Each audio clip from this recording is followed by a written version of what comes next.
Bismillahirrahmanirrahim. Assalamu alaikum. This is Sarwat Rashid and you are watching your own channel Epic Learning Hub. Dear students, median की definition और formulas हमने अपने last lecture में discuss किए थे। आज हम मीडियन अनग्रुप डेटा पर वर्किंग करेंगे, तो चलते हैं बोर्ड की तरफ। बोर्ड पर मैं एक छोटा सा डेटा सेट अनग्रुप का लिख चुकी हूँ और अगर आप थोड़ा सा नोट करें तो इस अनग्रुप डेटा में 5 वैल्यूज मौजूद हैं।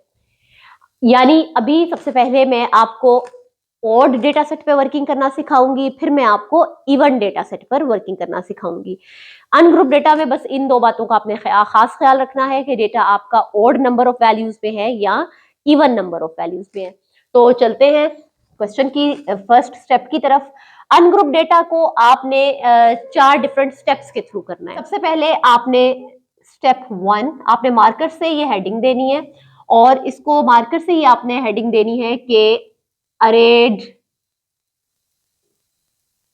डेटा, यानी सबसे पहले आपने अपने डेटा सेट को अरेंज करना है, क्योंकि हमने डेफिनेशन में पढ़ा था कि value which divide an arrayed set of data into 2 equal parts is median. इसका मतलब कि मीडियन की पहली जो कंडीशन है वो क्या है कि डेटा आपका अरेंज्ड होना चाहिए, असेंडिंग या डिसेंडिंग।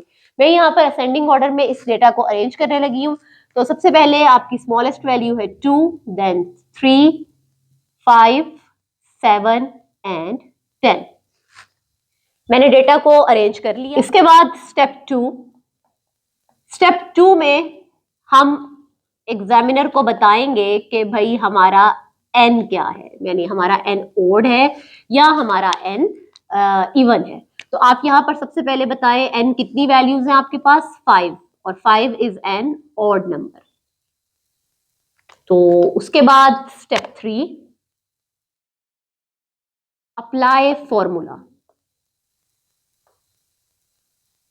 अब मैंने आपको लास्ट लेक्चर में अनग्रुप का फॉर्मूला बताया था। Median is n+1/2 value of अरे डेटा या इन अरे डेटा। ठीक, अब यहां पर हमने फॉर्मूला अप्लाई किया और साथ ही हम इस फॉर्मूला में जो है वो वैल्यूज को पुट करेंगे। n हमारा कितना है? 5 + 1 divided by 2। 5 + 1 divided by 2 it is 3। 2th value, third value, यानी ये फॉर्मूला जो आपने बात बहुत अच्छे से अपने जहन नशीन कर लेनी है कि ये फॉर्मूला मीडियन की लोकेशन को लोकेट कर रहा है, मीडियन कैलकुलेट करके नहीं दे रहा। बात जहन में रखिएगा। यूजुअली स्टूडेंट इस फॉर्मूला में वैल्यूज पुट करते हैं और अपना आंसर कह देते हैं कि हमारा आंसर क्या आ गया? 3। ये रॉन्ग है। याद रखिएगा, ये जो 3 है ये आपको मीडियन लोकेट करने में हेल्प कर रहा है, ये खुद एज इट इज मीडियन नहीं है। सो आपने इसके ऊपर क्या लिखना है? ये टीएथ वैल्यू ऑर्डिनल वे यूज किया गया है, तो यहां पर आप क्या लिखेंगे? Third value. 2 होता तो आप लिखते सेकंड वैल्यू, फर्स्ट होता 1 होता तो आप लिखते फर्स्ट वैल्यू, 4 होता तो आप लिखते फोर्थ वैल्यू। तो थर्ड वैल्यू ऑफ अरे डेटा, यानी ये आपको बता रहा है कि भाई जो आपका अरे डेटा है ना, उसकी तीसरी वैल्यू जो है ना, जो तीसरे नंबर पे वैल्यू पड़ी हुई है वो आपका मीडियन है।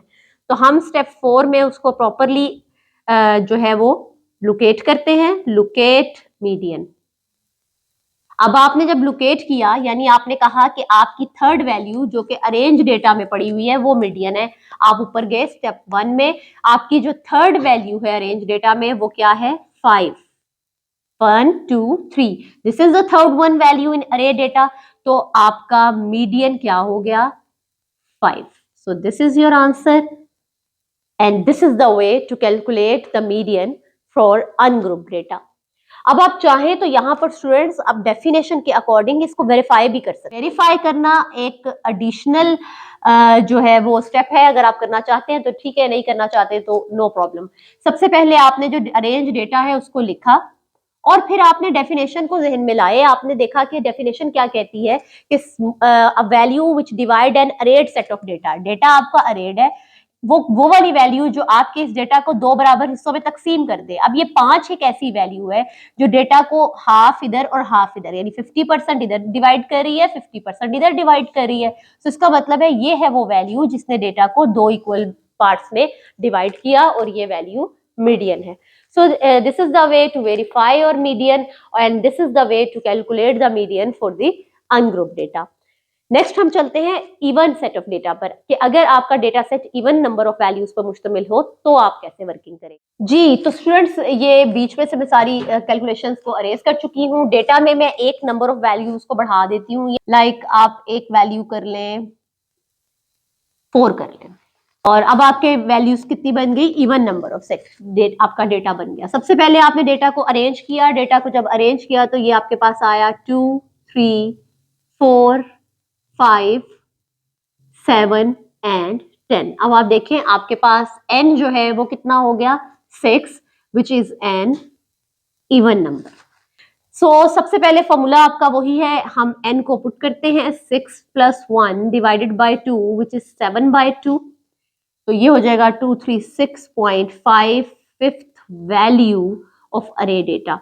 ये आपने साथ लाजमी स्टेटमेंट देनी है, क्योंकि ये स्टेटमेंट ही आपको ये रियलाइज कराती है कि ये मीडियन वैल्यू नहीं है, बल्कि ये वैल्यू अरे डेटा में मीडियन को लोकेट कर रही है। ठीक है, तो उसके बाद स्टेप 4 था हमारा, जिसमें आपने लोकेट करना है मीडियन को। तो ये स्टेप आपने ध्यान से देखना है। इवन ग्रुप डेटा सेट में मीडियन लोकेट करना थोड़ा सा डिफरेंट। अच्छा, सबसे पहले आपने ये देखना है कि 3.5 को आपने किस तरह लेके चलना है। जो वैल्यू है पहले 3 थी तो आपने थर्ड वैल्यू पकड़ ली, अब आपके पास पॉइंट में है तो आप किस तरह चलेंगे। सबसे पहले आपने ये जो होल पार्ट है इस फ्रैक्शनल नंबर का, ये होल पार्ट है और ये फ्रैक्शनल पार्ट है 0.5। ठीक है, आपने ये जो होल पार्ट है जिससे 3 बोलते हैं, आपने यहाँ पर अरेड सेट ऑफ डेटा में थर्ड पार्ट को सर्कल कर लेना है। इसे सर्कल करके आप यहां पर अपने पास नोट कर लेंगे कि आपके अरेंज्ड सेट ऑफ डेटा में जो तीसरी वैल्यू है वो आपकी क्या है, 4 है। उसके बाद हमेशा आपने प्लस का साइन लेना है, और यहां पर जो 0.5 फ्रैक्शनल पार्ट है वो आपने ले लिया। ठीक है, आप इससे पहले 0 लगा लें, थोड़ा सा अप्रोप्रिएट हो जाता है, 0.5 कर लें, 0.5 0.5। उसके बाद आपने ली ब्रैकेट, और ब्रैकेट में आपने क्या किया कि जिस वैल्यू को आपने सर्कल किया हुआ है उससे very next value arranged data में, नॉट अनअरेंज, अरेंज्ड डेटा में जो आपकी सर्कुलर वैल्यू से अगली वैल्यू है 5, उसमें से आपने सर्कल वाली वैल्यू को माइनस कर देना। ठीक है, यानी कि नेक्स्ट वैल्यू में से पीछे वाली वैल्यू को माइनस कर देना है। अब आपके पास क्या आ गया, 4 + 0.5, 5 - 4 1, 4 + 0.5 which is 4.5। इसका मतलब हुआ कि आपका मीडियन क्या आ गया, 4.5।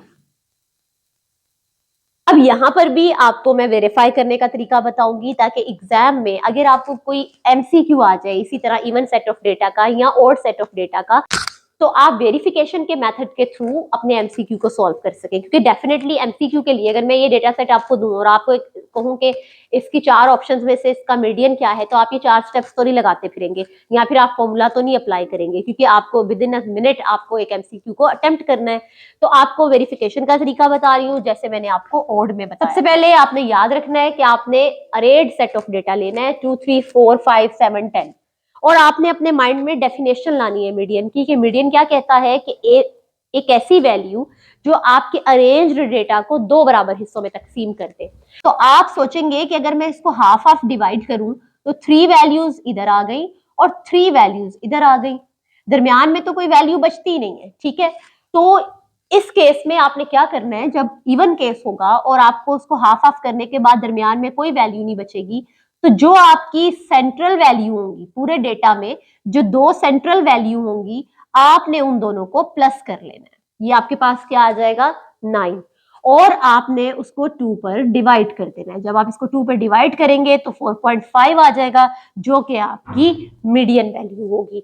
तो इस तरह से आप अपने न्यूमेरिकल को वेरीफाई भी कर सकते हैं, अपने क्वेश्चन को, अनग्रुप डेटा के क्वेश्चन को वेरीफाई भी कर सकते हैं, और अगर एग्जाम में आपको एमसीक्यू आ जाता है तो इस वेरिफिकेशन के मेथड से आप अपने एमसीक्यू को भी सॉल्व कर सकते हैं। होपफुली डियर स्टूडेंट्स, आज का लेक्चर भी आपके लिए बहुत फायदेमंद साबित हुआ होगा। इस लेक्चर को गौर से सुनिए और अनग्रुप डेटा सेट लेकर, डिफरेंट डेटा सेट आप खुद से लेकर इसकी लाजमी प्रैक्टिस करें। आपकी बुक में भी डेटा सेट्स मौजूद हैं, उनको लें और अनग्रुप मीडियन की लाजमी प्रैक्टिस करें, क्योंकि अनग्रुप डेटा के साथ मीडियन का question is very important according to the board point of view. So अपना बहुत ख्याल रखिएगा, मुझे अपनी दुआओं में याद रखिएगा। अल्लाह हाफिज।